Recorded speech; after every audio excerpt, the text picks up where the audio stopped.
everyone, and welcome to the show. This is episode number 29 of Pop Culturally Deprived, and today we're going to be talking about Pretty in Pink on your Did You Feel It in Your Knees podcast. I'm Mandy Kay. And I'm Matthew Vose. Today's guest is Amy Jo Cousins, who writes contemporary romance and erotica about smart, flawed people searching for what they need in life and in love. AJ and I met on Twitter several years back during weekly live tweets of The West Wing under the hashtag West Wing Club. I ended up never having enough time to watch, but we remained friends thanks to our mutual love of romance. Welcome to the show, AJ. Thank you so much for having me. I am really looking forward to talking about Pretty in Pink because it is one of my favorite John Hughes movies, even though as I was rewatching it for the 20th maybe time for this show, I realized that I'm a lot more critical about it now at 45 than I was when I saw it in the 80s when I was in high school. So it's been really interesting to see how my perspective has changed. And I think a lot of that comes from having been a romance novelist for the past, coming up on 15 years now. My writing and the learning that I've done from other authors and editors in my genre has really changed my perspective on a lot of the ways that we portray relationships historically and today. And it's really interesting to me to see how different my opinion of the romance of this movie is now than it was all that time ago. Yeah, that's interesting. When you think about romance, you just kind of mush everything together and you don't really think about how it's changed over the years. So that's a cool perspective to have. Yes. Well, we talk with romance novels a lot because the change is so drastic from earlier days with a lot of rape in romance and not necessarily a lot of agency for the heroines, and the transition over 30 or 40 years of people writing to today's romances, which tend to be very different from what was being published in the 70s and 80s. And there's a lot more focus on agency and consent these days than there was in the past. So watching Pretty in Pink with my changed perspective as a longtime romance novelist definitely influenced my opinion of the movie. I'm so glad I saw it when I didn't know any better, because I was able to love it uncritically as a teenager and now get to still enjoy it, but think a lot more intelligently about it as an adult. Right. Okay. Well, I look forward to having this conversation with you. Mandy, I think we will know the answer from previous episodes, but how come you never saw Pretty in Pink? Because I'm me, okay? Because it was John Hughes, it was in the 80s. By now, if you've been listening to our show, you know that I grew up in a very conservative household, so I didn't watch a lot of TV back then. And, this was a teen movie in the 80s, so it was well over my head because, I was born in the 80s. And by the time I was old enough and able to watch movies like this, I have to fall back on my standard answer. It was an old movie and I wasn't interested. So, that's why there are so many 80s movies and John Hughes movies on the giant list of things Mandy has never seen. So never fear, this is not the first John Hughes movie we've done on the show, nor will it be the last. And some of them hold up a lot better than others do. So I'm sure you've watched some that did not. I don't think I've gotten to any of the super bad ones yet. Okay. I did hate Ferris Bueller. I'll just say that. But we haven't done 16 Candles. And actually, that's in large part because you and Sherry assured me that it did not age well. Not at all. I keep putting that one off. And that's why we picked this one first. This is definitely way better. That movie, as much as I remember, again, loving it at the time, when I watch it now, I cringe. Okay. Well, before we get into the conversation, I'm going to give a little bit of history of the film. And when I say little bit, I do mean little bit. This one, I actually had a hard time finding as much information on this one as I do on others. So I was a little bit surprised by that. Interesting. Pretty in Pink is an 80s teen rom-com directed by Howard Deutsch and written by John Hughes, and it debuted on February 28, 1986.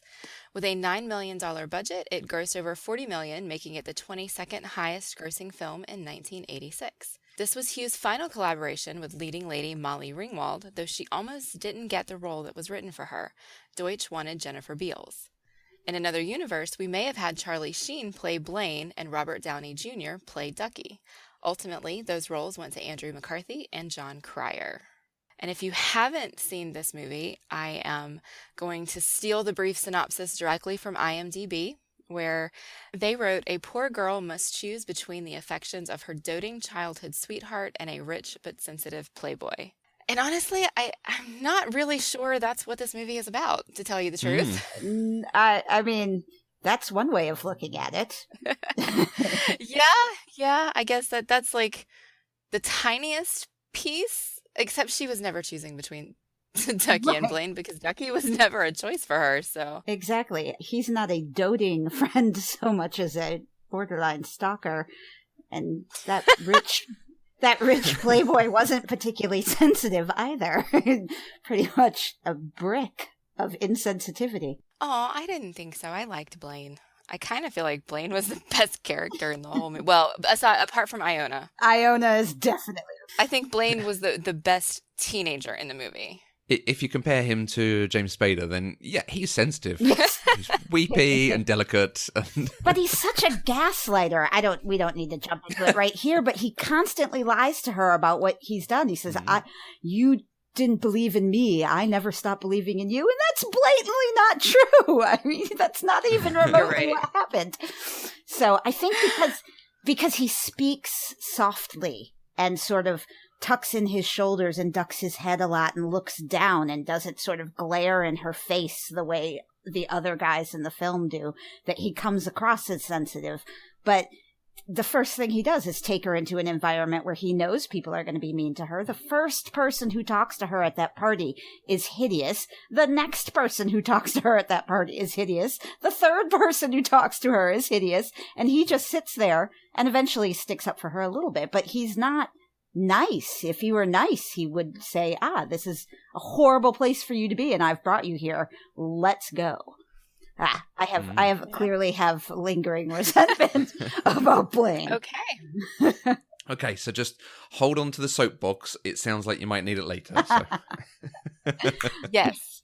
We will definitely pull it back out, I promise. No worries. I have one myself. Don't worry. But before we get in too deep, let's tell everybody how we watched it so that if they haven't seen it and would like to watch it, they know where it's available.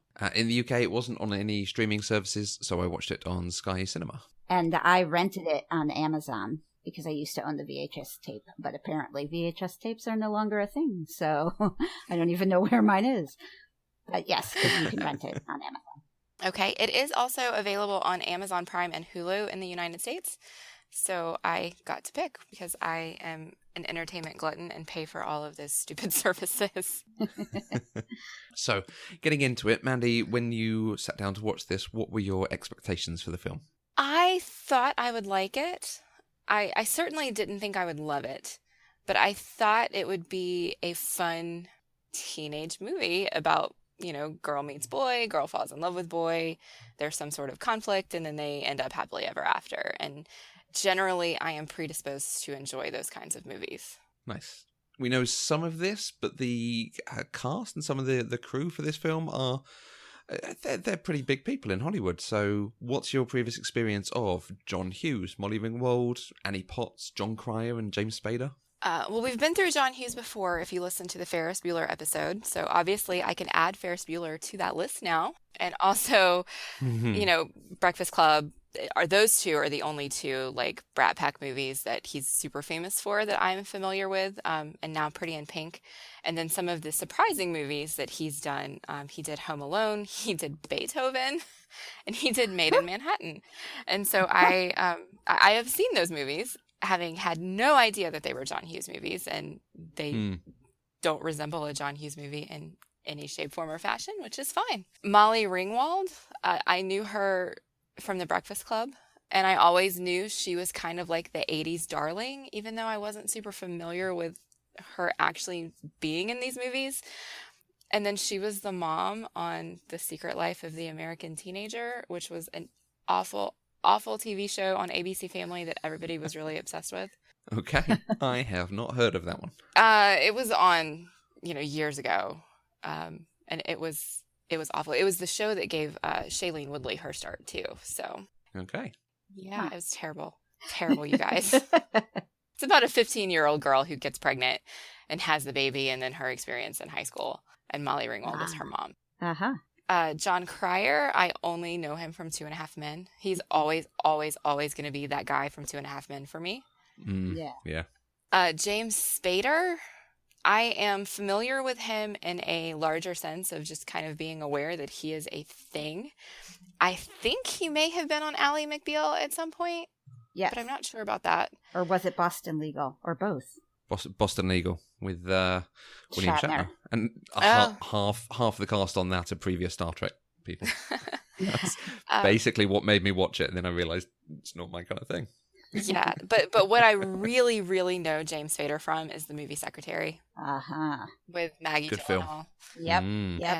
And that movie made me appreciate James Spader a lot. And of course, he played Ultron in Age of Ultron, but I always forget that until Matthew reminds me that there were people in Pretty in Pink who were in the Avengers. And I'm like, what? He made a movie in the 80s. I think it's a Steven Soderbergh film that James Spader did called Sex, Lies, and Videotape. That was one, for me, at the age, I think I was 18 when I saw it. And it was just eye-opening because it was very sexual and open and lots of talking about sex and intimate conversations. It was fascinating. So James Spader, in my head, was that guy way more than I remembered him even from Pretty in Pink for a long time. Okay. I have actually heard of that movie. I've not seen it, but I've heard of it. Not seen it, but yeah. I haven't seen it since probably the 90s. I should watch. I wonder if it holds up. It might. It was weird. Weird movies sometimes hold up better. It's exactly the sort of role he generally does. Yes. And certainly you've got a line between Sex, Lies and Videotape into Secretary, into Crash in there as well. Yes. I think Stargate is him doing something a bit different. And then he goes back to what he knows. Yeah. There is one other person on the crew that I just wanted to mention because it surprised me when I was just researching all the different people. Lauren Schuler Donner, was producer on this, and she produced St. Elmo's Fire, Dave, Free Willy, You've Got Mail, Any Given Sunday. Wow. And then she produces the X-Men film, and she's been producer or exec producer on every X-Men film since, including Deadpool, the Wolverine films, the reboot of the X-Men films. Was she on Logan? Yeah. Wow. Nice. That's great. She's a long way. completely in there in the is it Fox who do the X-Men films? The Fox Marvel crossover. She is their go-to person. Okay. It surprised me coming from Pretty in Pink. That's awesome. I skipped somebody, and I was leaving her best for last from the actresses in the movie. Annie Potts. Annie Potts is amazing. She's awesome. She is awesome. And I have to be honest, I really only know her from Ghostbusters now that we've done that on the show. And, Mary Jo Shiley on Designing Women, and she's amazing. I've never seen her do something that I didn't like. Yeah, she's fantastic. Yep. And yeah, she plays one of the grandmothers on The Fosters now, which is another show on ABC Family, or I guess it's called Freeform now. Yeah, I love her and everything that she does that I've seen. She's fantastic. We said on Ghostbusters that I think one of your friends had a crush on her. Yes. And in that film, not so much, but in this film, I can definitely see it. Oh, absolutely. She's the one who has agency and knows herself and is Yes. fun and dresses in different things. She's fabulous. I idolized her in this movie and so desperately wanted that incredibly cool, funky, older female friend who would, sort of guide me through my teen years, which I totally never had. But in my head, that person would have been just like Annie Potts. Okay. And I was surprised to spot Gina Gershon in the background. She's the bitchy blonde high school girl's friend, and I had never noticed her before, so. I thought she looked familiar, but I couldn't place her. Yeah. What else has she done? Not to jump right to the most sexual one, but she's in Bound with Jennifer Tilly, the lesbian heist movie. And she was in, I think, Showgirls, and she generally plays a very sort of like wise, dirty, earthy role in a lot of stuff, at least that I remember. Okay. My kind of woman. Yes. Mine too. She's fabulous. So, Mandy, having now seen Pretty in Pink, did you enjoy it? I didn't not enjoy it. Well, that's a resounding success. A ringing endorsement. I think that's about as good as I can get. I went back this morning and I started rewatching it again, particularly because there were some things in my notes that I was kind of vague on that I repeated over and over again. And so I wanted to have kind of a clear notion of why I was having those emotions while I was watching it the first time. And I only got half an hour into it, but it did remind me. Although the second watching, I feel like, even though it was only a little bit, was better than the first watching. But I didn't get to the meat of it, so I don't know how I would have reacted to the whole thing a second time. Definitely. I mean, I've probably watched this movie, I don't know, somewhere between 12 and 20 times over the years, and my opinion has absolutely changed. But I think some of that comes from having watched it so young, so long ago. If I had watched it for the first time now, I'm not sure that I would love it, because I'm so frustrated with so many of the characters. Okay. But I have so much nostalgia tied to this movie, and especially because of the music, which is just sort of instant transport back to high school for me.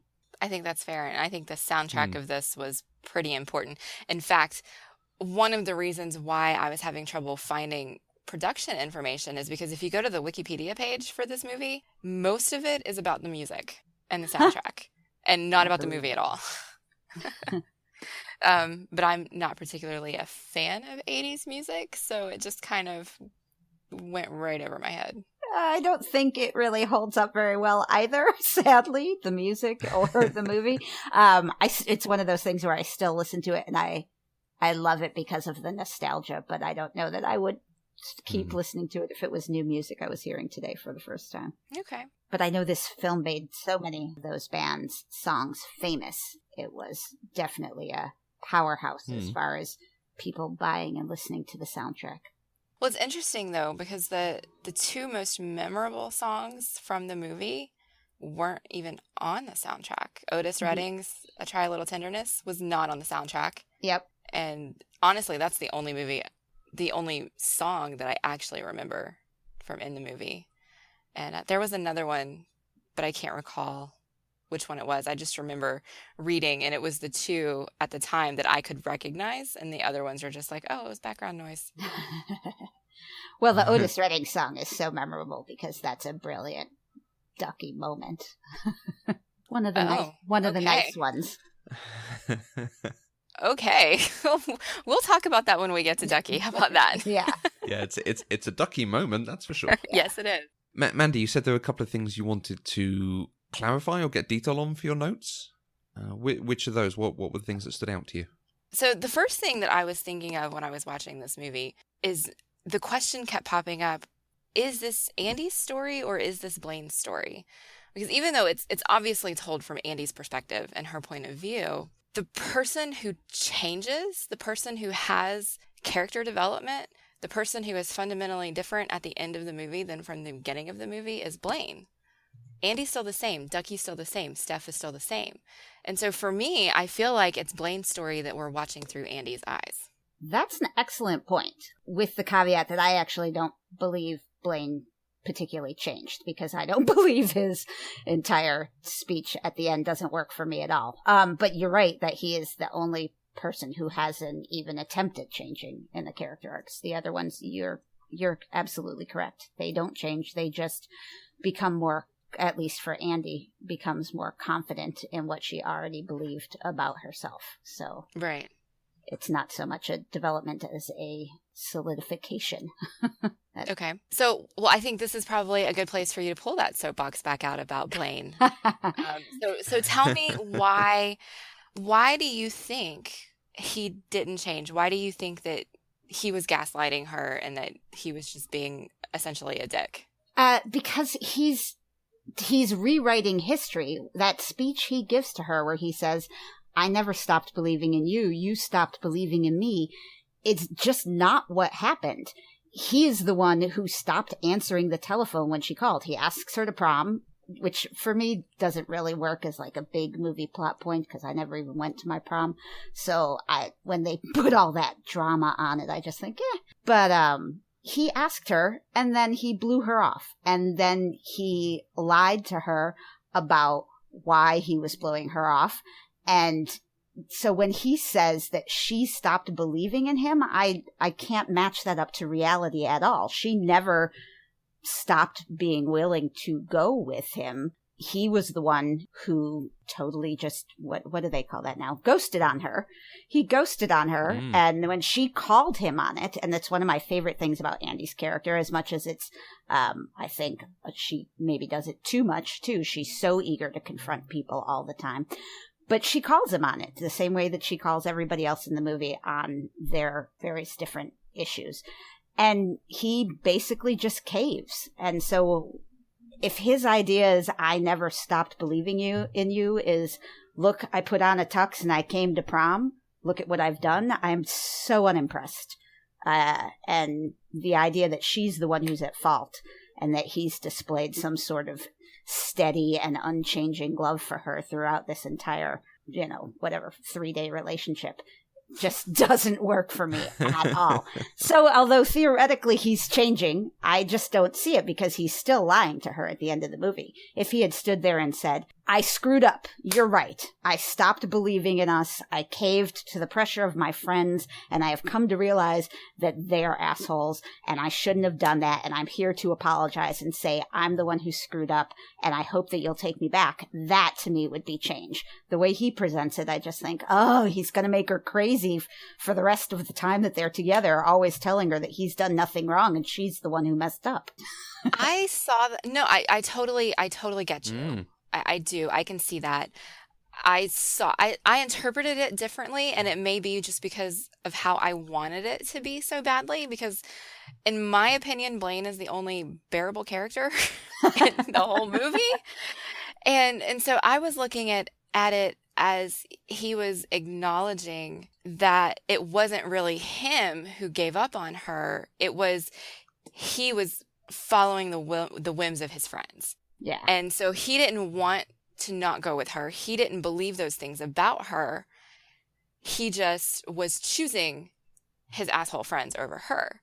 And so in this moment, I felt like he was trying to explain that in a way that made him sound sweet and sensitive. And he was trying to be suave without outright saying I was an asshole and shouldn't have listened to my friends.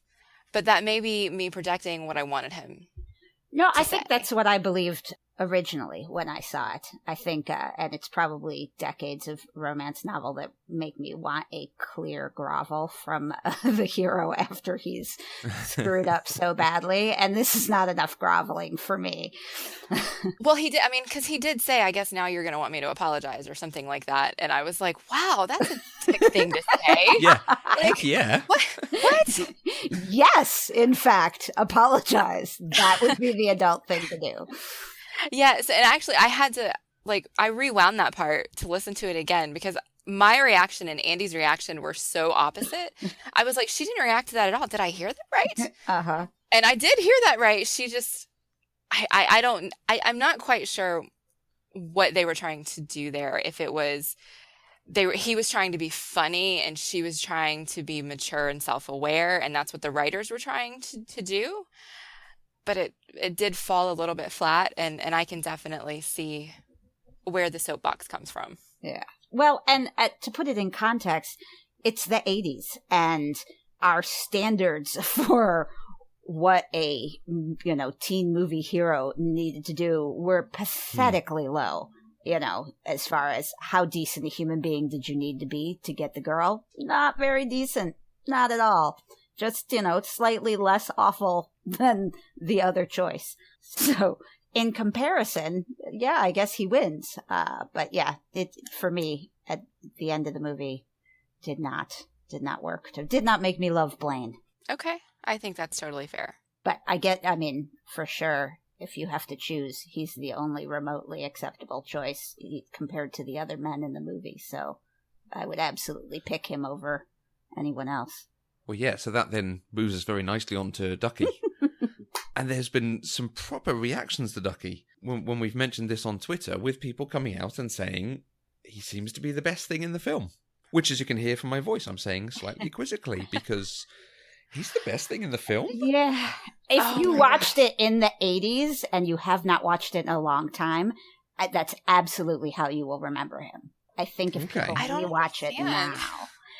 Yeah. No, because that I have the same thought as you, while also my first thought whenever I think of Ducky is, oh, he was the best part of the movie. And then when I actually watch the movie, I go, oh my God, he's so awful in so many ways. So I can see why you would not like him.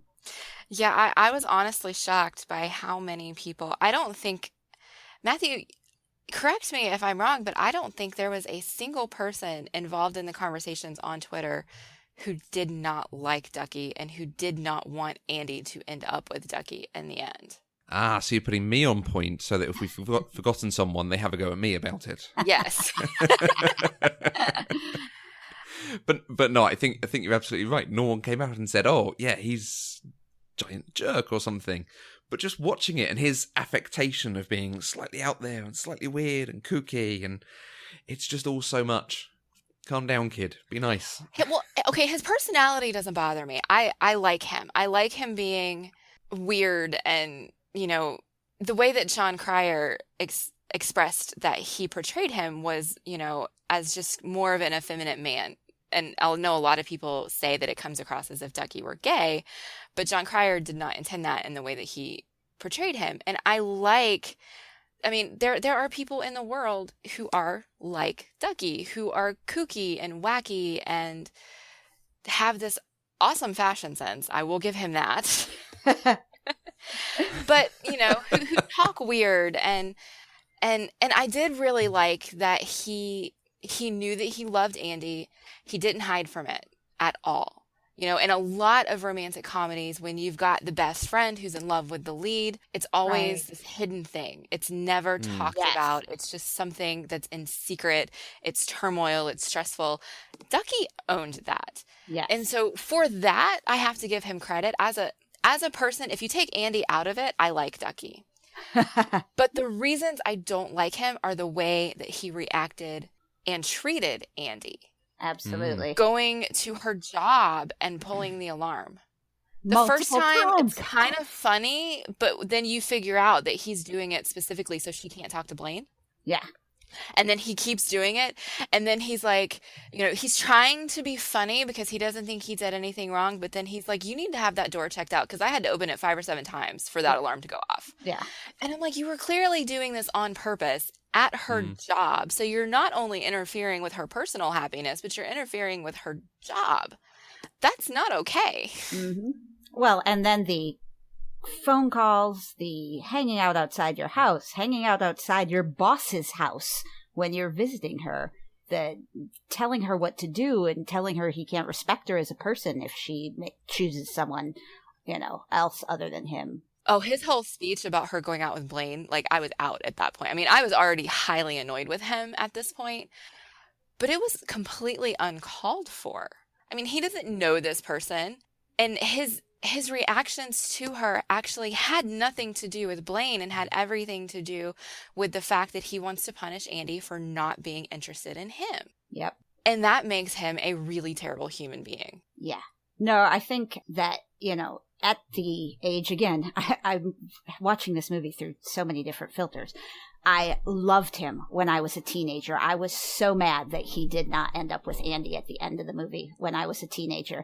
And I think part of that comes from there was no place for characters like Ducky in 80s teen movies, because if you weren't cool, you were weird in a negative, bad way. You were a loser in 80s teen movies. And one of the things I think that people love and identify with about Ducky is that they gave him a coolness that maybe wasn't recognized by the people around him, but by the audience you can recognize that he doesn't think he's a loser. He doesn't think he's uncool. He thinks he's the one who's got style and everyone else is uncool. And to be able to give the oddball character that confidence in himself was really unusual, I think, in 80s movies. At least for me, when I think back to them, the weird, odd character is frequently portrayed as just not having any appeal at all until they get like the pretty girl makeover and look just like the popular kids. So there was a lot to like about Ducky in that end. But again, as you say, every time he interacts with Andy, it's bad. It's stalkery. It's harassment. It's weird. And as an adult, I look at him and think that he would totally be like an MRA guy complaining about how bitches always friend zone him and girls say they want a nice guy, but they really, don't know what they want. He'd be horrible if he were in the same setting these days. Probably. Although I will say, I kind of would like to see a movie about Ducky in a universe where Andy didn't exist. Just to see if he could really be that cool, quirky oddball that we want him to be so desperately. Yeah. Because he can be hilarious and funny when he gets shoved in that girl's bathroom in the high school by the bullies. And he's complaining about how nice it is and they have doors on the stalls. And he doesn't know that the tampon machine he thinks it's a candy machine. And and he's just wandering around yelling about how unfair the universe is because the girl's bathroom is so nice. That is a great moment. But yeah, Andy does not bring out the best in him until the end of the movie. But we can wait. Until he gets over himself. Yes, exactly. Until he gets to the point where he stops making it all about him. Yeah, that is true. So I think that's actually a really good way to segue into, let's go ahead and jump to talking about the original ending. In the original movie, and in fact, it was even filmed this way, Andy and Ducky ended up together and not Blaine. And they showed that ending to test audiences, and the test audiences actually booed because they wanted Andy to end up with Blaine. And so they reshot it. And I think a funny thing about this is usually you turn movies into books. I mean, you turn books into movies. And in this particular instance, there was a novel adaptation of the movie, and it was written before the final one came out. And so the novel still has the original version at the end, which I think is hilarious. Interesting, yeah. I kind of want to read it now. And I found some interesting quotes. One is John Cryer was talking about, there's apparently a DVD edition of this movie that came out in 2006 called Everything's Ducky. And so John Cryer did a lot of the commentary and stuff on it. And he's remembering that Molly said that she would have been fine with the original ending if Robert Downey Jr. had played Ducky. But since it was John Cryer, she didn't think that Andy would have ended up with him. Ouch. That's kind of a harsh thing to say. And then the director got into the John Cryer hate too, because even though he did want Cryer to play Ducky, he kind of later regretted it. He said, "What I learned was that there are no rules in the sense that life isn't fair. Ducky should have the girl, and it was all built for that, and it was designed for that.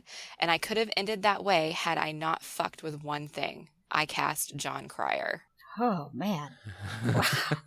If I were John Cryer, that whole movie would have scarred me for life. Yeah, I think that's awful because I think, honestly, John Cryer was he's still attractive. He was attractive. He didn't have, the jock boy sensibilities that you get from Blaine. He didn't have that suaveness that Steph had, but he was definitely nothing to sneeze at. And so I don't really get it. And, Robert Downey Jr. in the 80s was just as awkward as John Cryer was. So I don't really get that. I don't know. So, but it sounds like you would have been more down with Andy and Ducky ending up together than Andy and Blaine, maybe at least in the beginning. Is that right? I mean, when I saw the movie, I wanted Andy and Ducky to be together, period. Like, there was no question in my mind in the 80s that was how that movie was supposed to end. Now, however, the changed ending is definitely, for me, a better choice because it allows me to redeem Ducky's terrible behavior for the entire movie. I'm trying to picture the end of the movie where after harassing and stalking her and trying to manipulate her the entire movie, he also gets her without having to change, that would be terrible. Because for me, at the end of the movie, the reason I can, and it's probably why I still feel such fondness for Ducky, even though I can also see all of the ways in which he's dreadful throughout the whole movie, is because he redeems himself at the end. He shows up for her when she's alone and feeling weak and vulnerable, and then he stops making it about him and what he wants, and he acknowledges that she gets to make a choice, and he also even drops his hostility to this rich guy who he can't stand, which I think he probably still shouldn't like the rich guy because me and Blaine, not friends. But he lets go of all the stuff that makes him, for me, a bad guy in this movie, and becomes what I really want him to be, which is the charming, funny, I love you and I will always love you, but I totally understand that you don't return my feelings, and I'm still going to be your friend and be here for you. And that's wonderful. So at the end of the movie, the way it is now, I get to love Ducky instead of thinking he's a jerk. Okay, I like that. It makes me feel happy. The interesting thing with the way the characters are portrayed and then the ending happens, because as we've said, Blaine is not the greatest character. You can see how he'd be nice, but he's also not the deepest love of her life, Right. potentially. Right. It feels like the ending's set up for her to go, actually, all I need is me, and go to the prom on her own and have a good time with everyone and enjoy it and come away feeling strengthened and empowered. But it almost feels like it falls into it falls into a rom-com trope of, well, she's got to end up with someone. Yeah. Okay. Yeah, that's exactly what it is.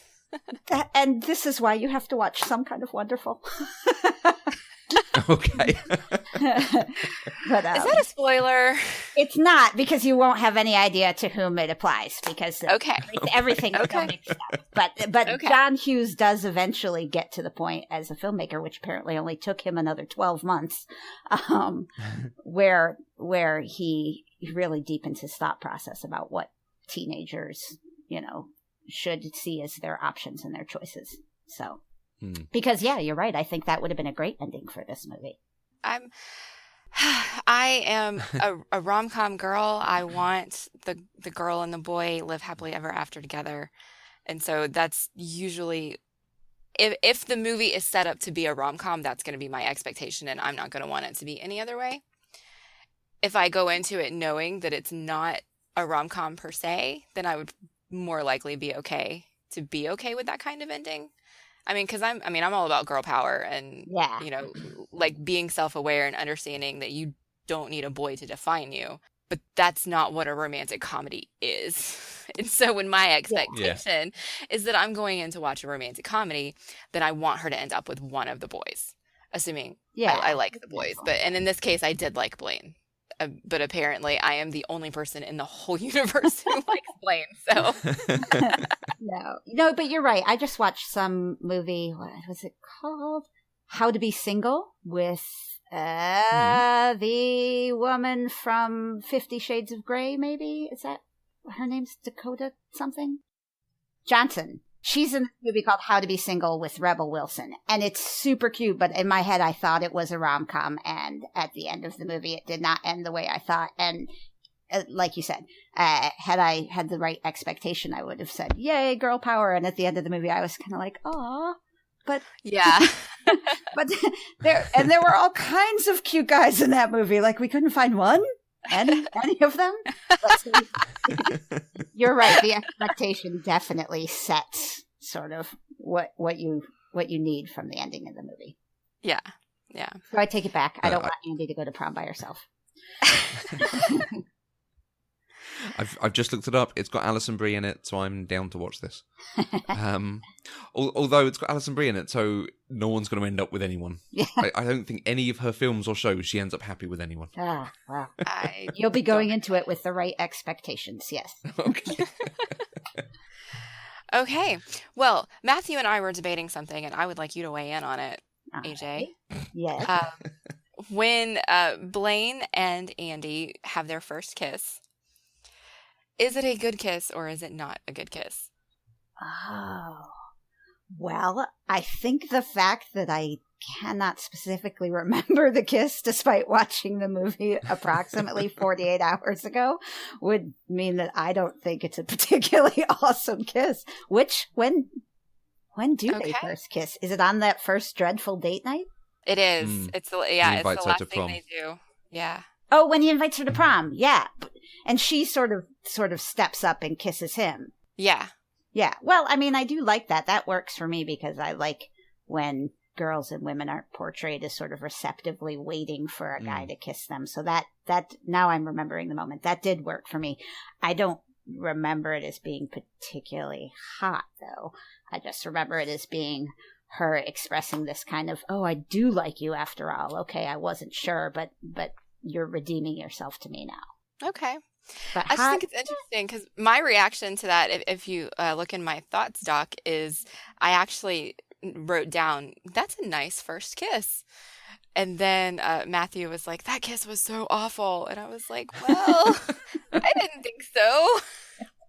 So we had these comments back and forth, and I've thought on it a bit because they kind of peck at each other a little bit. Yeah. And I think it's because you have an expectation of the first kiss in a romantic film to be a significant, great moment. But actually they kiss like teenagers who haven't kissed anyone before. So I think it does work in that sense. Okay. I'm a fan of awkward when it comes to that kind of thing. So in that way, I do like it. It doesn't have to be hot for me to love it because, as you say, it really fits the moment. And I like when people acknowledge that teenagers are not adults who've been doing this for decades. Yeah. Yeah. And it's their 10th take kissing each other. Right. Let's try this one where I just sort of lunge at you and bounce off your face. That'll be good. Now noses bump. Exactly. Exactly.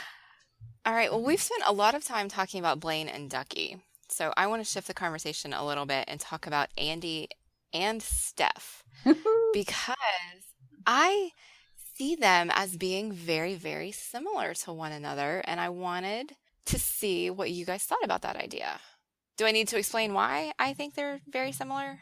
Do it because I want to see if your explanation matches what I think you're saying. Okay. Mm-hmm. They are both very arrogant, judgmental people. Mm-hmm. And they both form an opinion on someone and stick to their guns on that opinion. And they both, like Andy judges people for having money. Steph judges people for not having money. And I feel like they're two sides of the same coin. I do think that you're right that they have a lot of similarity, although I think that Andy's prejudging of people is based in real experience and how she has been treated, whereas I don't think Steph has somehow been horribly treated by poor people his whole life. So right. that, clearly they must be awful because he's had such a terrible time of it with poor people. Whereas I think she genuinely had, at least the way they portray it in the movie, she genuinely is regularly harassed by people with money. So I think she's added her extra own self-consciousness and sensitivity to it because she doesn't have money.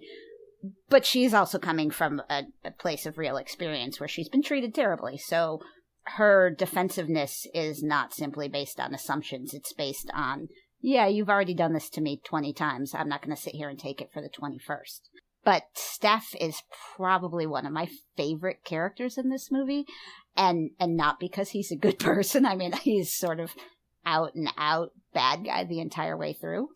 But because James Spader is so good as an actor at giving sort of extra layers and extra feeling to what could be really just pure caricature. A lesser actor in this role, he would have just been the rich guy who doesn't like poor girls and who just is a terrible person. But because Spader's so good, you can see in that first scene when he comes up to her at her car after school, he recognizes something in her that he, I think, wants to destroy. He'd like to take it from her and ruin it.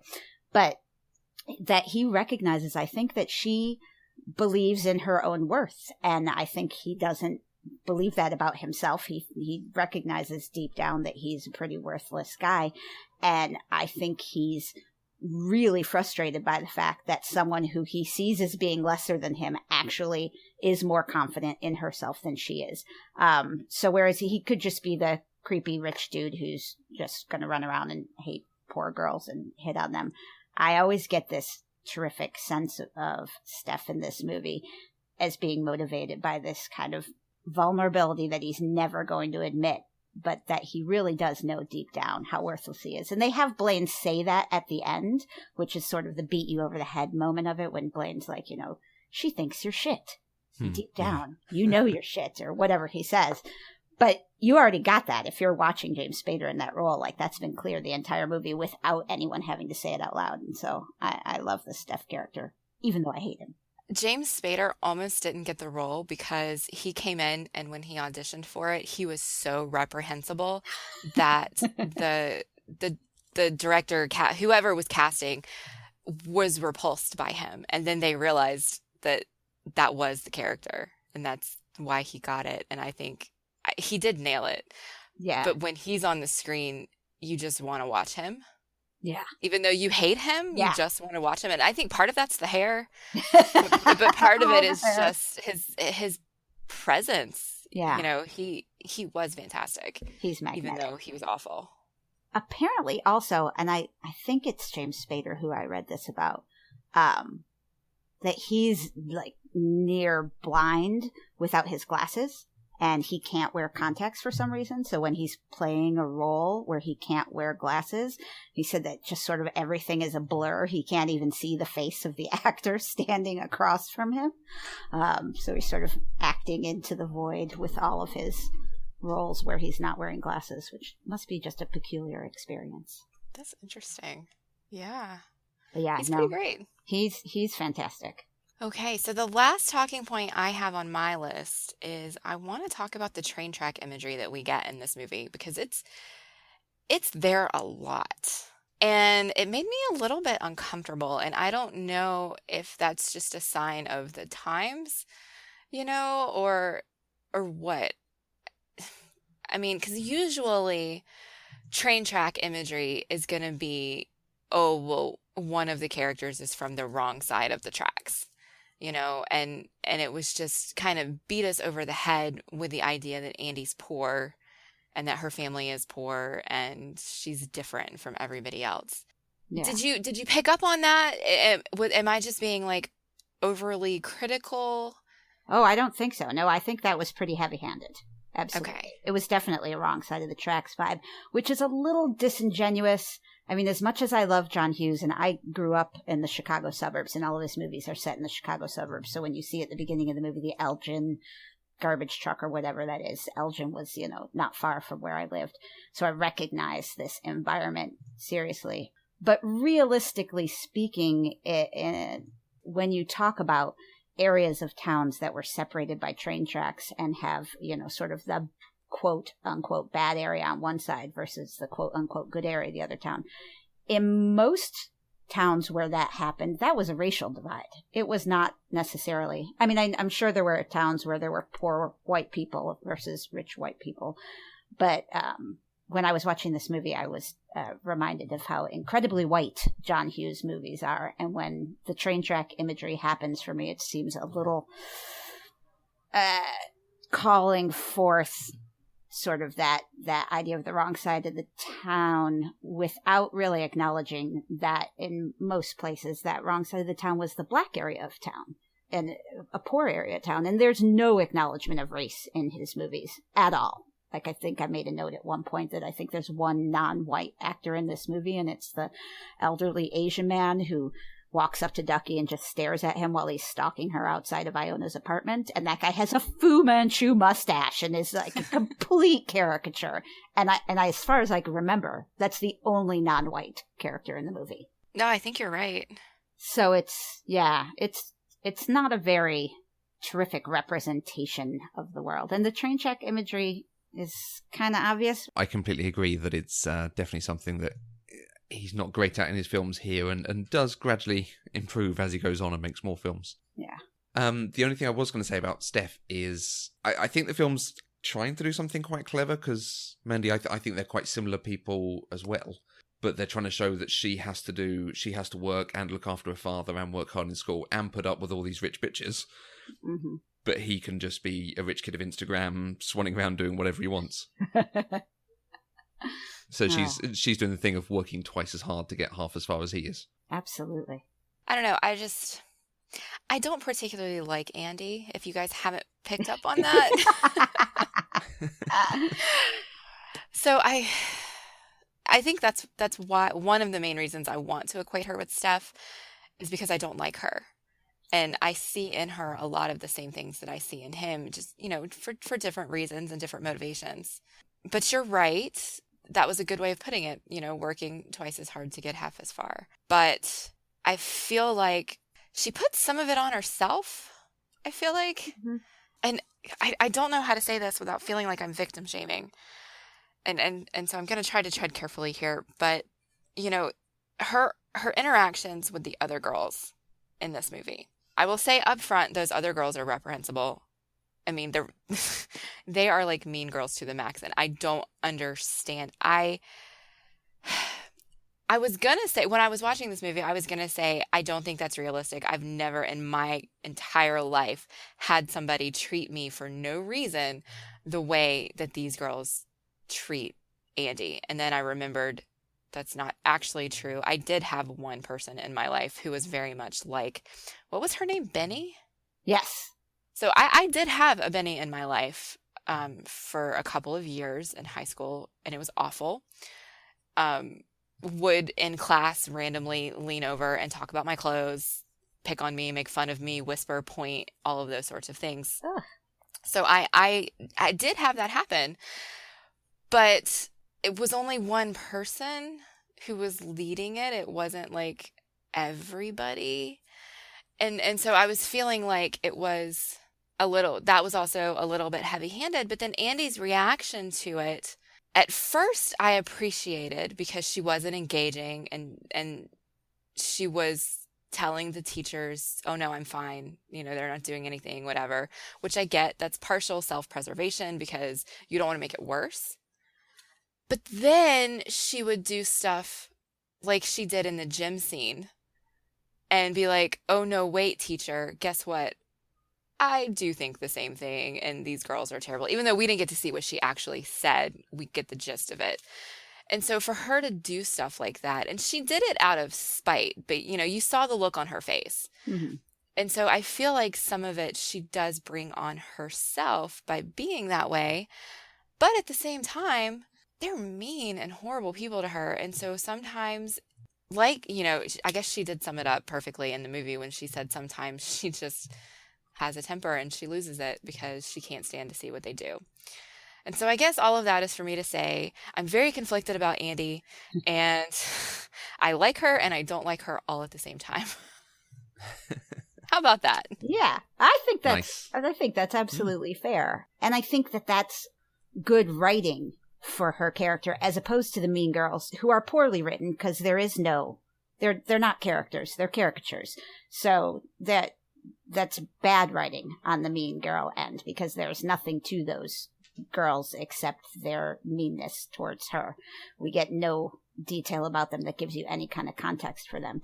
Whereas with Andy, when she's mean, and she is, it's when, what's his name? Blaine. I'm already blocking his name out.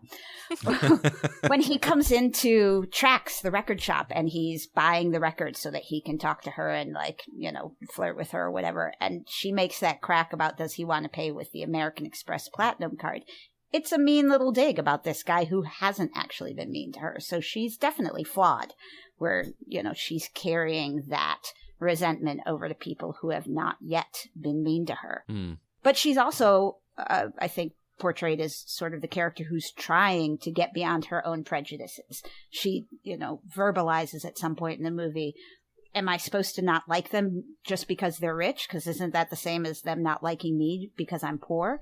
So she's working on it, which I appreciate. I think I glossed right over that because I was so frustrated with everything else. When you combine things like her dig at Blaine over the American Express card, when she's telling her dad about him and she calls him a Richie, mm-hmm.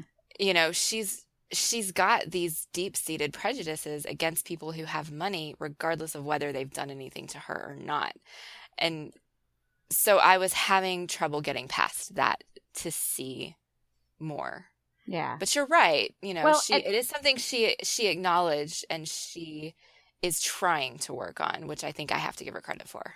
and even when she says that to her dad, she sort of like grimaces and like makes a face at herself like, I know that's a ridiculously stupid nickname, because he looks at her, as if to say, seriously?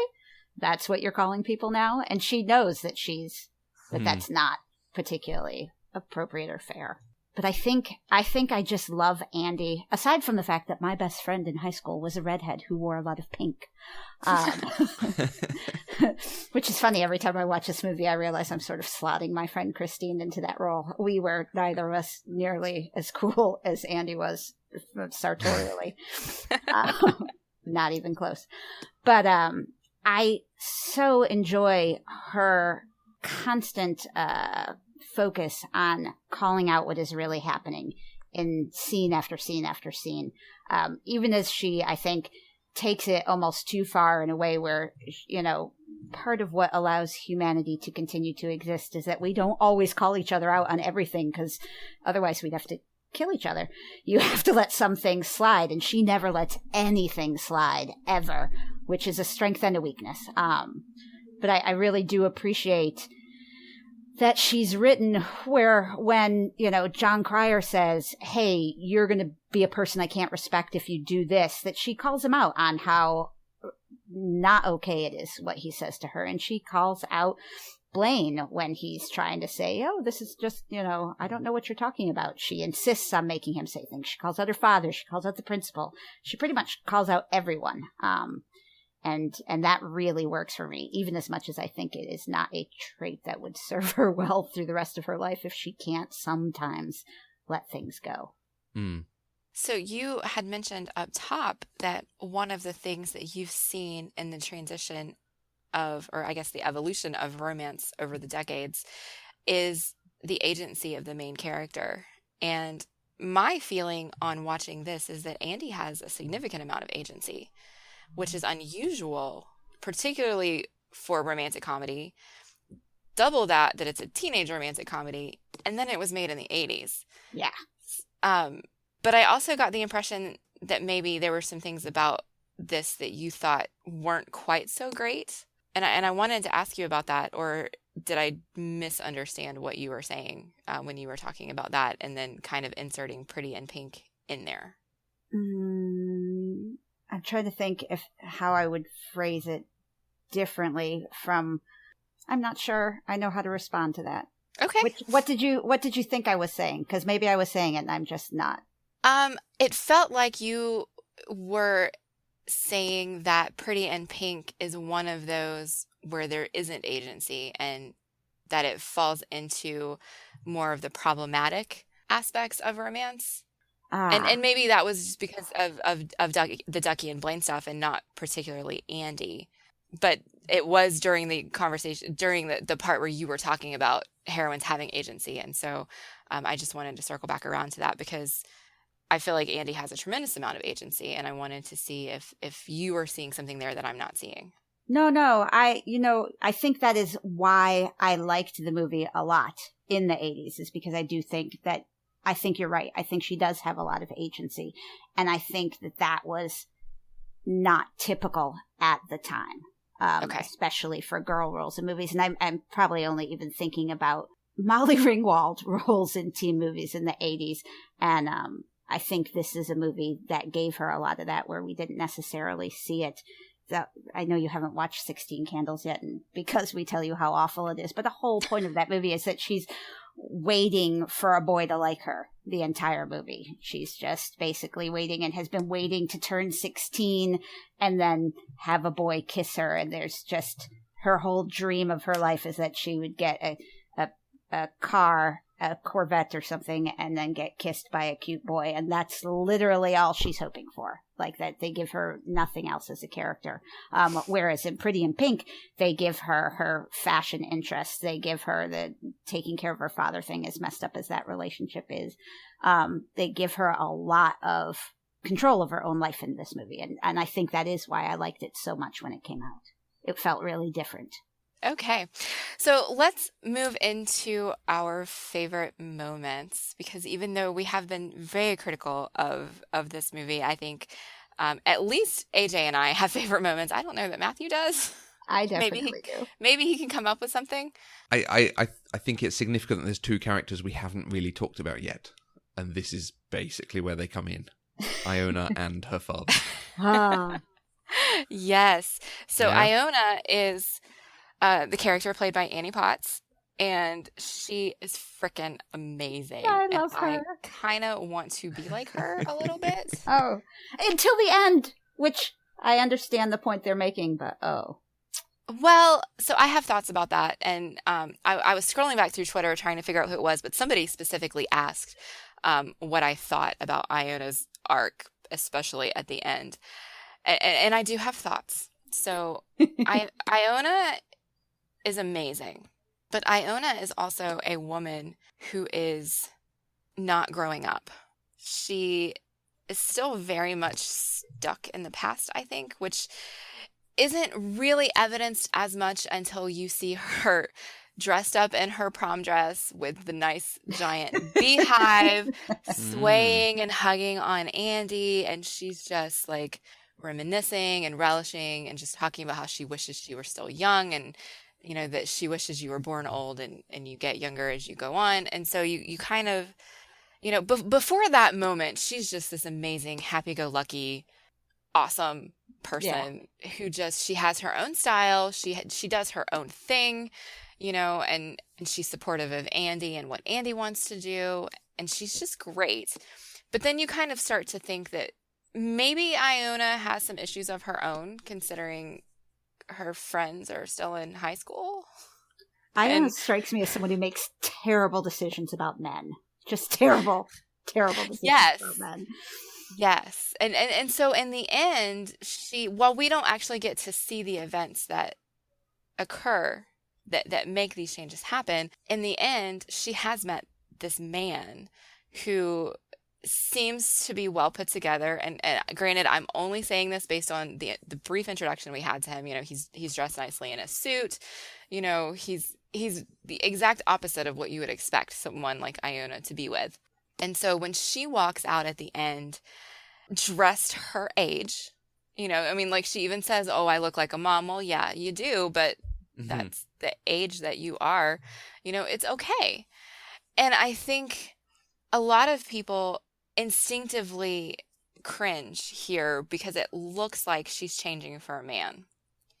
And I don't read it that way, because I have to be honest with you. I think that the very next day she's going to be back with the spiky hair and the leather.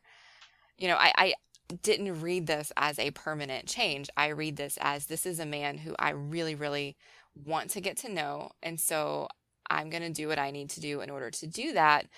But at the same time, she's still her. And so I don't see it as explicitly being she's changing her whole person for a man, and she's never going to be the same Iona that we know. I think she's maturing, and that's a good thing. For me, John Hughes is so close with that moment because I think he gets part of the way there. I think showing her ability to recognize that because the guy isn't what she thinks of as cool. Like, she looks at that guy and sees a totally square, boring, you know, stable, nice guy. And her ability to see in him that he's got value, that is something that she deserves. She deserves kindness and stability. That's the great growth for Iona. I just wish it didn't have to come along with the wardrobe style change, because I think if you pair that growth of recognizing that you've made bad choices by picking guys who looked cool but who didn't treat you well, and now you found one who doesn't look cool but will treat you well and will also accept you in all your funky weirdness, that would be sort of the ideal fairy tale ending for Iona for me, but I can live with it even if she has to wear the disgusting blazer with the string tie.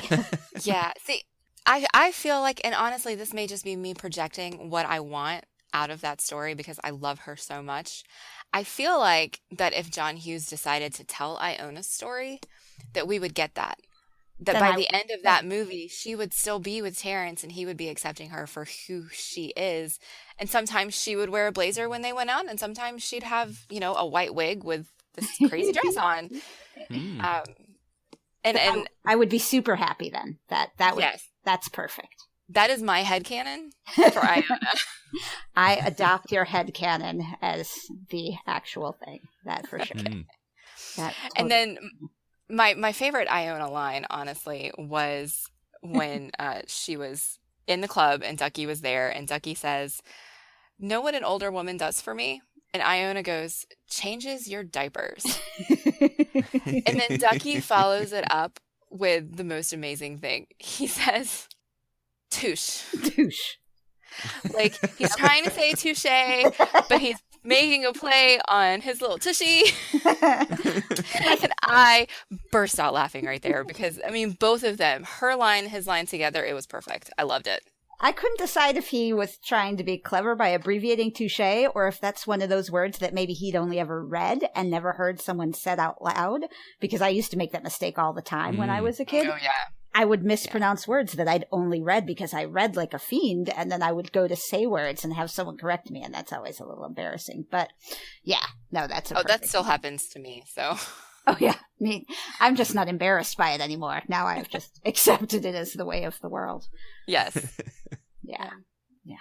The other great character from this film is her father, who doesn't have much, but everything that's brought in from Harry Dean Stanton, he comes across with so much depth, and you get the feeling that he's a fully realised character to this actor. Oh, he's an amazing actor, and he's so fantastic in this role. And I think watching this movie with a more critical eye in order to be able to talk about it with you guys really brought a lot of stuff out that I'd never really noticed before. I think I over-identify with this movie a lot on too many levels. Because I look at Harry Dean Stanton, he actually reminds me of one of my grandfather more than my dad per se.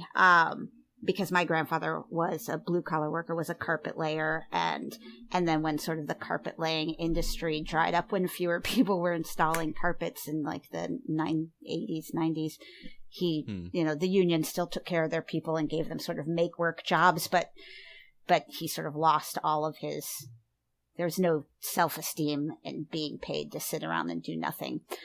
So when I watch Harry Dean Stanton, I just see this guy who's kind of, he's struggling so much in his life, and obviously it's not good because no high schooler should be parenting their parent. Their relationship is a mess, and he is not healthy. But he's also trying so hard to take care of his daughter and to give her what I think he sees as this lack of mothering that she would have had his wife and her mother not just taken off and abandoned them. So he does all the things that maybe in my head I picture he wouldn't have done if Andy's mom was still around, where he pays attention to her clothes and he asks about her dresses and if it's something that she made and where she got the materials and all of this stuff that I don't picture a guy like him necessarily doing if he had his wife still living with him. But he's trying so hard to give his daughter what she needs, even as he's completely failing to give her what she needs as far as financial stability and the ability not to feel like they have this sort of precarious life where maybe there'll be money to pay for things and maybe there won't, which is not a good way to raise your kid with them worrying about that. Obviously, that's a glib way to put it. It's not as if you can sort of choose not to be poor, but he's struggling on so many levels with how his life has turned out. I just love watching him. Every time they talk, it's such interesting communication in a way that I don't think that I regularly spoke with my parents. I feel like they're really honest with each other and they really sit down and appreciate each other as people, and maybe that's the two of them clinging to each other because they've been abandoned together. I just love watching him. I had a bit of a hard time with his character the first time I watched it. because of the actor. My primary experience with Harry Dean Stanton is when he played the creepy old cult leader in Big Love. Ah, I haven't seen that. And that would I be. mean, he was very old and had like 14-year-old wives Oh, in that show. okay, so that's a And creepy creepy carryover to this movie. yes. And so I struggled just because when I see him, I see creepy old man. Oh yeah. Okay. But I will say, when I started watching it again today, I thought that the scenes between Andy and her dad were really sweet. I think they're sad because it's not the kind of relationship that a daughter and father should have. Mm-hmm. The closeness is, the honesty is, but the roles that they're playing in each other's lives are not. Yeah. I wasn't creeped out the second time. I will say that. So I appreciate it a little bit more.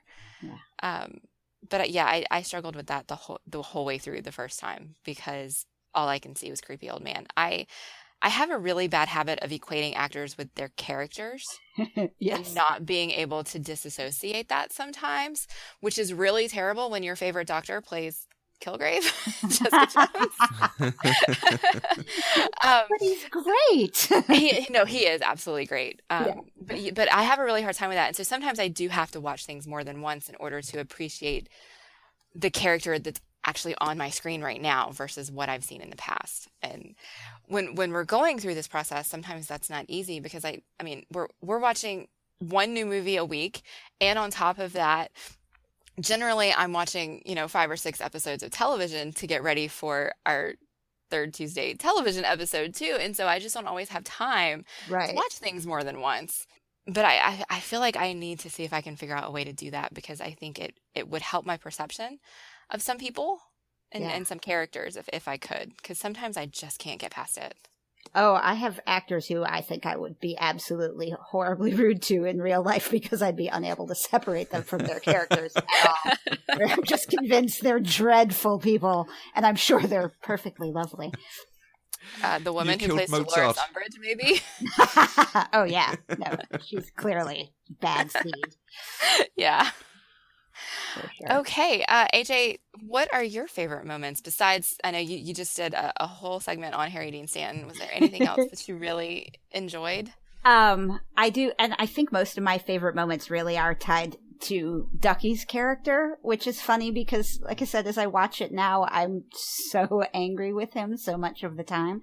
But he gets all of the good comedy moments, and John Cryer is a very physical comedian. He really he plays with his body as opposed to sort of, what's his name? Whoever plays Blaine, Andrew McCarthy. Andrew McCarthy. It plays a very sort of like tight, pulled in character in this role, whereas Ducky is physically all over the place and literally throws himself around the room in more than one scene.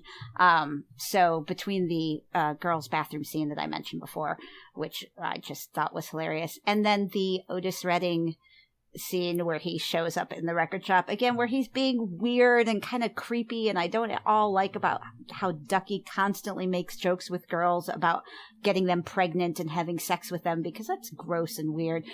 But his entire performance of Try a Little Tenderness is just so out there and fun, and just him being willing to be weird in public and not care if it makes him look weird. I love that moment.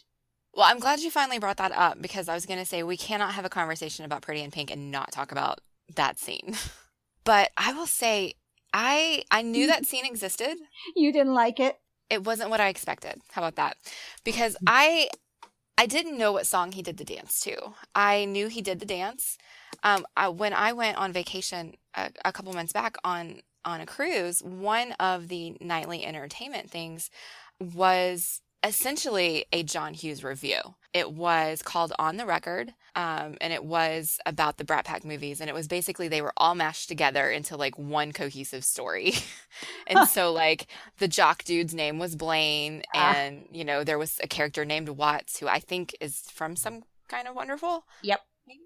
And so they were all mashed together. And so it was actually a really interesting experience for me because I was familiar at that point with Ferris Bueller and The Breakfast Club, was not familiar with 16 Candles or Pretty in Pink or Some Kind of Wonderful. And so I kind of only knew what was happening about 20% of the time. But in the moments before it started, they were showing clips from the movies up on the screen during like a trivia segment. And so I got to watch John Cryer do the dance, but we didn't get to hear the music with it. And so just watching him do it, you're expecting it to be this like really upbeat, funky song, you know, like Michael Jackson or, you know, I don't know. So, and it was actually originally intended to be Michael Jackson. They just couldn't get the rights to the song. Huh. And so I didn't know that at the time. And so I'm expecting this to be this awesome, incredible thing. And then he's coming in doing this like fast-paced, jerky dance to this slow, mellow, starting Otis Redding song. And it just completely threw me off. And I didn't know what was going on in that moment. And then, of course, I mean, the song speeds up and gets a little bit better, but it did not work for me with that song. I do. I love that moment. And for me, and again, this is probably one of those things that I'm reading into it and assigning back history to the characters that doesn't actually exist. But I see it as sort of like a Ducky thing, that he's done this before. She works in a record shop, and he plays. He just strikes me as someone who will play with whatever is to hand. So this girl that he's known forever and is friends with and is in love with works in a record shop. Therefore, he's going to, you know, lip sync to songs when he comes to see her at the record shop. And I just picture it being something that he's done over and over again to, you know, hundreds of different songs over the years. And he just gets super into it. And it's something they're used to watching and just being like, okay, here's Ducky being his slightly odd self, but at least he's entertaining. I like that. I'm going to headcanon that, and then I will enjoy that scene more. Yeah. I was looking at it as this was him doing some sort of grand gesture showing her that he loves her kind of thing. It's also part of why it didn't work for me. Yeah. But if this is just him being silly and doing what he's always done, I'm down with it. Yeah. If it was him trying actually to be seductive and suave and make a good impression, that would not work for me either. Not so much, yeah. Okay. Yeah, I accept your interpretation that I'm down with. I'm good with that. I just did a double fist bump in the air, which I realized afterwards that you can't see on audio. So nice. That's good radio. Yeah, Nice. Exactly. There is one more line that I want to make sure that I bring up because it was my favorite line in the whole entire movie, and I want to start using it in real life. In the beginning, when Andy and Ducky are walking down the hallway and going to class, Andy looks at him and says, "Are you going to class today?" And Ducky says, "I don't know if I'm emotionally ready." And That's a brilliant line. I want to use that for work. I am not emotionally ready to go to work today. Yes, absolutely. Hands down my favorite thing. And it's interesting to me that it's a Ducky line since I just don't really like Ducky. But that was fantastic. I mean, he did have some really great lines. If we could take the stalker out of Ducky, he would be perfect. Yeah. Well, and like I said, that's the reason why I think the ending works for me, even though I don't particularly like Blaine, is because it takes the parts of Ducky away that I didn't like and leaves the parts that were fun and kooky and just enthusiastic about life and being weird and not giving a damn. Yeah. No, they give him all the good lines, though. Yeah, they really did. They really did. Okay. Well, is there anything else that we need to talk about with Pretty in Pink that we haven't already covered? Oh, you did have that one great comment, and I laughed out loud when I read it in your notes on the movie when you were talking about the two dresses that she gets. The one from Iona and the one from her dad. And you wrote something like, if I recall correctly, she's going to take these two individually beautiful dresses and make one horribly ugly dress out of it. Which is exactly what she did. So what she did, and it wasn't how I remembered it. In my head, I remembered her being some kind of brilliant fashion genius who had created this gorgeous dress. And after, when I was watching it again the other day, I was just like, oh yeah, no, that's bad. Like that's a really ugly dress. Sorry. It fits her like a nightgown. It's basically a smock. Yes, it really is. It is. Except the shoulders. The shoulder piece is quite nice. So it's obviously designed for the close-ups. Yes. Yeah. They try to avoid showing her full body, I think. Yeah. Yeah, I had a hard time with that because, so again, it was the reason I knew about that dress was because I had seen the still images of it when I was on the cruise ship watching the show. And I knew it was a prom thing, and they showed a picture of her at the prom, and my instinct was, oh my God, that is the ugliest dress ever. And I knew, I mean, this movie's called Pretty in Pink. I knew that it had to do with the prom and that was kind of a big plot point. And so my expectation is going to be, she's going to be the most beautiful girl there. And then I see this picture of this dress that's just awful. And so I didn't really put that together until I was watching this movie. And she's getting these two absolutely gorgeous dresses that I'm like, I would wear either one of those. Yes. Like, they're both beautiful in their own right. I love both of those pink dresses. And then I remembered that picture. And I was like, oh no. No. We're going to Frankenstein this awful dress. And I don't know why they did that to her. I don't. I think they needed to show, that they needed to show her making something, so it wasn't just that she was assembling thrift shop outfits. Like, that's supposed to be the sign that she has something going for her to get her out of this sort of life of poverty. She's going to be the fashion designer and go off and do things. She's to give her that sort of potential future that you can see coming. But it was just it would have been nice if they'd given her a nicer dress to have made, because the thrift shop, they kind of make it look like Molly Ringwald made it. Yeah, no, yes. And when she's drawing, I was like, is that her actually sketching? Because it's a terrible drawing. So maybe it really is her. And that was another weird thing, though, with the movie, watching it. Not weird, impressive. The only person, aside from Iona, who's just timeless in her own right, in her 50s clothes or her punk clothes, all that is beautiful. But Andy's the only one who doesn't look weird. Andy and Ducky, actually. Because the 80s clothes on everyone else in the movie are so dated. But vintage is always vintage, so it doesn't look strange. It just looks like she's wearing vintage clothes. Yeah. One of my comments in my notes is, why do teenagers in the 80s dress like they're in their 30s? Oh my God. Oh, we did.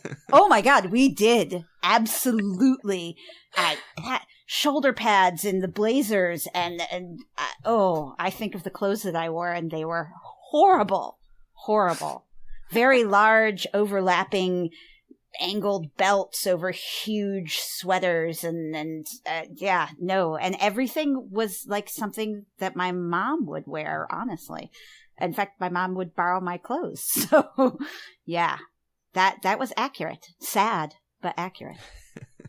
Well, we have had a request from Twitter, because this is a prom movie. They want to know what we looked like at our proms. Now, AJ, you said you didn't go to prom. I didn't.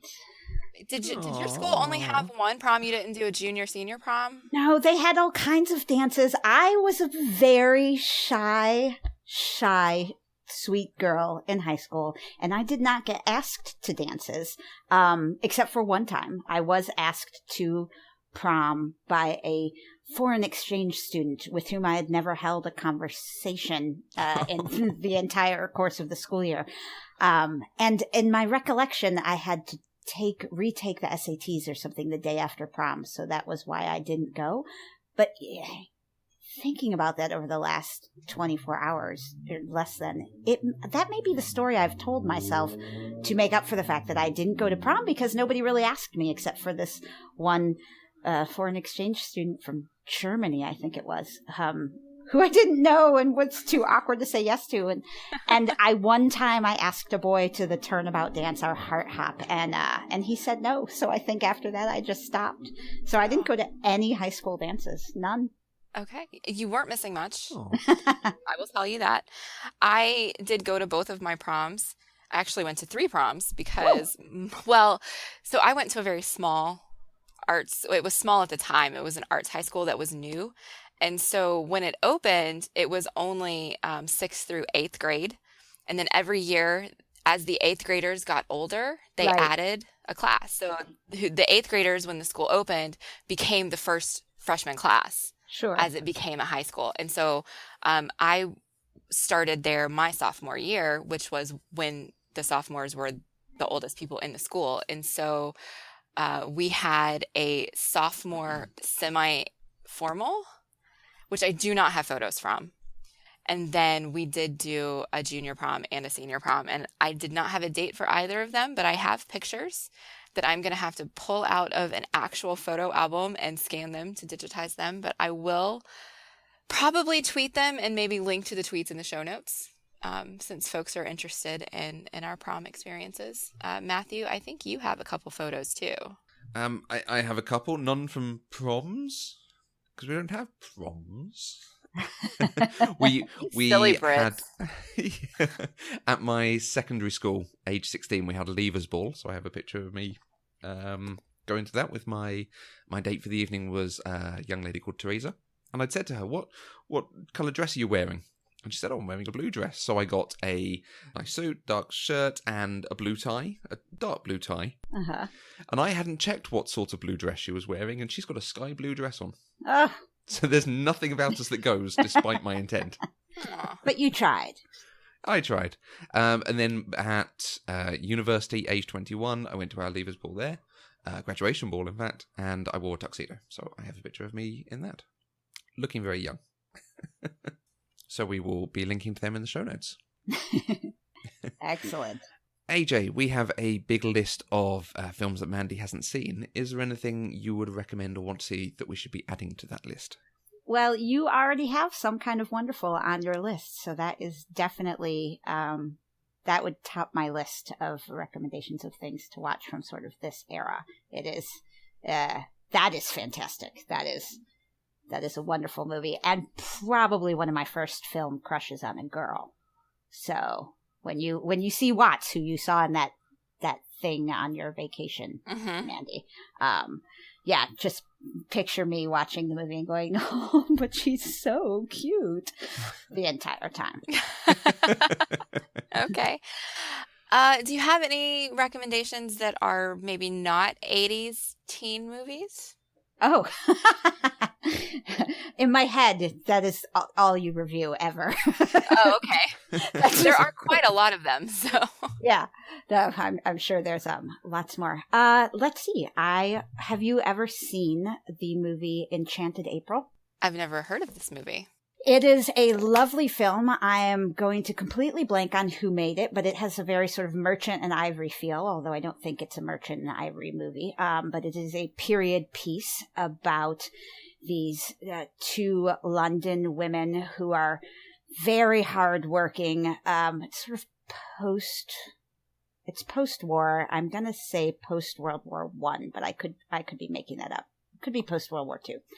They're just very hardworking, doing everything right, never asking for anything for themselves. And they both, independently of each other, spot an advertisement in a newspaper about renting a villa in Italy and spending time in sun-drenched Tuscany or something, which they can neither of them afford to do or even really dream of. And yet they manage to make it happen along with two other women.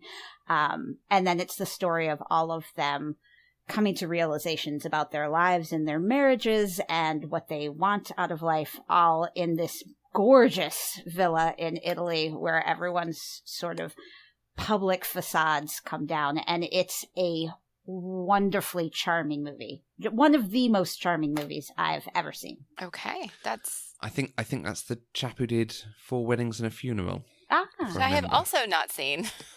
it's a very that I can see that because of some of the charm, but because it's a period piece, it has a very distinct feel that doesn't sort of match up with the rest of his contemporary stuff. Richard Curtis, is that his name? I think he was the writer. I think it's the director. Ah. We shall look it up, but it sounds like it would be a good one to put on the list because I haven't seen that either. Yes. Ooh, we've never done one that neither of us have seen. Ooh, okay. Well, then I'd be super excited to see what you think of it. And it has some amazing people in the cast. It's just across the board wonderful. Miranda Richardson and Polly Walker and I'm drawing a blank on the gentlemen who are in it, but I need to tell you Joan, Jim Broadbent is in it. Joan Plowright. Oh, okay. Alfred Molina. Just it's got so many wonderful people. Ooh, Michael Kitchen, who is just amazing in the TV show Foyle's War. It's wonderfully cast. Absolutely. Okay. Well, you're doing a great job of selling it, so I think we probably will put it on the list. Yay! So before we hop into our listener feedback, Matthew, there is one very important thing that we forgot to do. I'm sorry? Is there? We did not talk about the Buffy reference. No, we didn't. Do The you want to Buffy talk about the Buffy reference, Mandy? No, I think you should do it. Is that because you didn't spot it, that the original, the classic Buffy is in this film? Okay, so here's the thing. I thought it was her, but I wasn't positive. Like, my first instinct when I was looking at her, I was like, is that Christy Swanson? I'm not sure if that's actually Christy Swanson or not. And I was watching it on my Amazon Fire Stick, and so when you pause on Amazon now, it like shows you the pictures of the actors who were in that scene. And I paused it there, and it didn't have her. And so I couldn't be sure. And so I didn't want to be like, oh, hey guys, that's Christy Swanson, it's Buffy, and then be wrong. Is that her at the end who beckons to Ducky? Yes. The Duckette, yes, yeah. Yes. Yeah, of course it is. Yes. So I failed my duty of bringing up my Buffy reference during the conversation, but you guys, there it was. And they dropped it in our lap, and I still missed it. The only other film I think I've seen her in is Dude, Where's My Car? I can't think of anything else she was in. Oh, have you not? Oh, I'm not sure I'm putting that on the list. I'm not sure you like that one. I don't think you're missing much with that one. Yeah, I'm not a big fan of stupid humor. And that particular combination of Seann William Scott and Ashton Kutcher is not my favorite. So yeah. No, you can skip that. We had a couple of nice responses to our bonus Parks and Recreation pilot episode.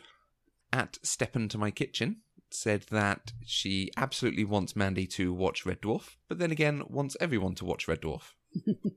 The timing of this feedback is incredible because Matthew is currently watching Doctor Who episodes for our upcoming Doctor Who shows, and he keeps talking about Red Dwarf.